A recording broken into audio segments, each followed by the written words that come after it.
hopes there's already a resolution today in a local murder less than 2 weeks after the crime. Michael Miller agreed to plead guilty in exchange for the prosecutor not pursuing the death penalty.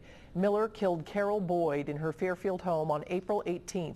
As Local 12's Larry Davis reports from the newsroom, the plea brings quick closure to the victim's family. Larry? Hi, Cammie. Carol Boyd's daughter says she is grateful this case will not drag on and says the family agrees with the punishment of life in prison without parole. Judge Michael Oster says this was a cold, callous, calculated crime that Miller will have to live with for the rest of his life. It was only supposed to be an arraignment, but Michael Miller opted to put his case to rest. Facing a possible death sentence, he agreed to plead guilty. Standing before the judge, Miller issued an apology. I just want to say I apologize to Carol's family. No matter how much I apologize, it won't change anything that happened. And I thank my family. I apologize to them as well. Carol Boyd, shown here on her daughter's Facebook page, had oxycodone left over from surgery. Miller went to her home on Woodridge Boulevard in Fairfield to steal those pain pills. Prosecutor Mike Moser says he hit her over the head with a 10-pound dumbbell.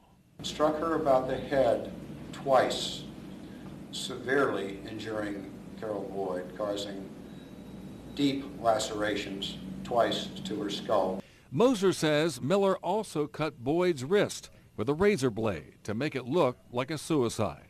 Miller later confessed to the crime during his first police interview.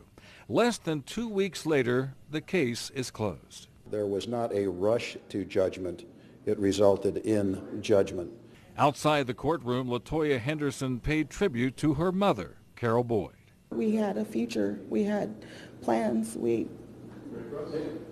There's so much now that she's going to miss because of this. Henderson says while she's grateful for the plea deal, it will be tough to get over her mother's killing. She was just that type of person. She didn't really know a stranger. She was just a very loving, caring, amazing woman. And Cammie, Carol Boyd had 8 grandchildren, but her daughter says she was like a grandmother to many other children in her Fairfield neighborhood. Live in the newsroom, Larry Davis, Local 12 News. Cammie, back to you. All right, Larry, thank you. The prosecutor says Miller and Boyd had been acquaintances for some time. He worked at a bingo hall, and she was an avid player there.